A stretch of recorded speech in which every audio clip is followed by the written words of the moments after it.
Today we're going to learn about Namibia. How do you pronounce that? Namibia. Namibia. Looks like it's located down here in South Africa next to Botswana. The capital is Windhoek. Windhoek, okay, got it. It has a population of 2.5 million people in an area of 825,000 square kilometers. What's that in miles? 513,000 square miles. Got some beautiful pictures of the place here. Looks like there's zebras and elephants in there as well. What kind of wildlife is there? Among the many animals which you can see in Namibia are lions, elephants, giraffes, hippopotamus, cheetahs, black and white rhinos, wildebeest, hyenas, vultures, black-backed jackals, ostriches, zebras, seals, baboons, springboks, wild dogs, kudus, and oryx? All kinds of stuff. What the heck is a black-backed jackal? It's this thing. It's a medium-sized canine. Wait, it's a dog? Okay. Apparently, it's a source of diamond gemstones as well as various other ores. Okay, diamond mines. It's got some sand dunes as well. Canyons too. Okay, pretty diverse geography there. And it has the world's oldest, driest desert, the Namib. So most people think that Fish River Canyon is Namibia's biggest attraction. It is a 160 kilometer long and 550 meter deep scar on the face of the earth. Wait, how big is that in comparison to the Grand Canyon? The Grand Canyon is 446 kilometers long, so about 3 times as long, and the Grand Canyon is 1,829 meters deep. So what, like 3.5 times as deep? So overall, about a third the size of the Grand Canyon, which is still pretty darn big. Swakopmund is the largest coastal city in Namibia, and it's a popular resort for Namibians, okay? Namibians? Saying that right? It has a German origin, okay, never would have thought that. Ooh, the Skeleton Coast, that's a cool name. So the Skeleton Coast is way over here, I see. Thick fog, powerful storms, and violent waves have been the cause of many shipwrecks in the past, and the deserted coast has become known as the largest ship graveyard in the world, hence the name Skeleton Coast. Wouldn't Shipwreck Coast make more sense? I guess both work. Namibia is the world's 34th largest country after Venezuela. Okay, so it's a decent sized country. It has the least rainfall of any country in sub-Saharan Africa, so water is an issue. Where do they get their water from? They're the only country in sub-Saharan Africa to provide water through municipal departments. The only bulk water supplier in Namibia is Nam Water, which sells it to the respective municipalities, which in turn deliver it through their reticulation networks. I don't know what that means. Reticulation, a pattern or arrangement of interlacing lines resembling a net. Interesting. So they have like a series of lines and like just kind of look like a net throughout all the land where they deliver the water. Okay. Apparently there's a prohibitively high consumption cost, and as a result, many Namibians,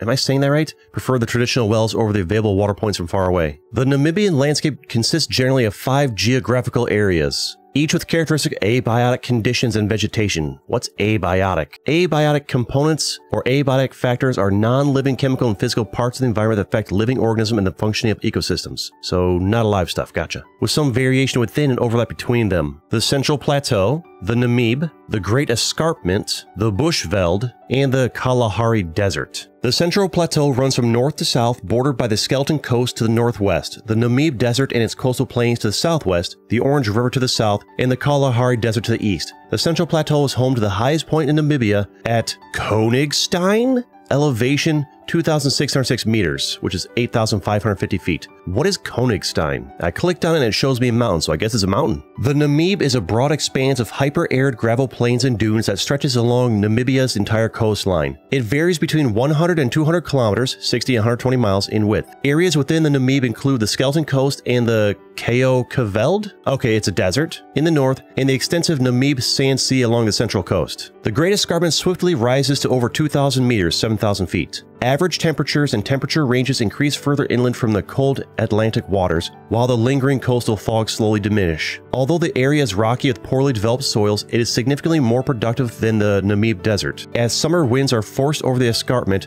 moisture is extracted as precipitation. The Bushveld is found in northeastern Namibia along the Angolan border and in the Caprivi Strip? What's that? The Caprivi Strip, also known simply as Caprivi, is a geographic salient protruding from the northeastern corner of Namibia. What is salient? It's just something that points outwards, okay. The area receives a significantly greater amount of precipitation than the rest of the country, averaging around 400 millimeters? 16 inches per year. The area is generally flat and the soil sandy, limiting their ability to retain water and support agriculture. Seems like food would be hard to come by around here. The Kalahari Desert, an arid region that extends into South Africa and Botswana, is one of Namibia's well-known geographical features. The Kalahari, while popularly known as a desert, has a variety of localized environments, including some verdant and technically non-desert areas. The succulent karoo is home to over 5,000 species of plants, nearly half of them endemic. Approximately 10% of the world's succulents are found in the karoo. World succulents? It's just a type of plant, okay. But what is the succulent karoo? It is a ecoregion defined by the Worldwide Fund for Nature to include regions of desert in South Africa and Namibia in a biodiversity hotspot.